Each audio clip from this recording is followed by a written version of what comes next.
ประเทศไทยนั้นกำลังจะได้สร้างประวัติศาสตร์และความภาคภูมิใจให้กับคนไทยทั้งประเทศอีกครั้งหนึ่งแล้วในการเป็นเจ้าภาพจัดการประชุม IMF และกลุ่มธนาคารโลกเป็นครั้งที่2ซึ่งจะจัดขึ้นในช่วงวันที่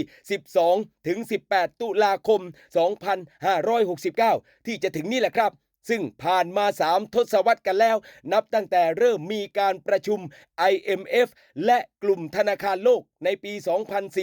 2490 มีเพียง3ประเทศเท่านั้นแหละครับพี่น้องที่ได้รับเกียรติให้เป็นเจ้าภาพจัดการประชุมเป็นครั้งที่2นั่นก็คือตุรกีญี่ปุ่นและประเทศไทยนั่นเองครับทีนี้ในการเป็นเจ้าภาพจัดการประชุมประจำปี IMF และกลุ่มธนาคารโลกจะจัดขึ้นระหว่างวันที่12ถึง18ตุลาคม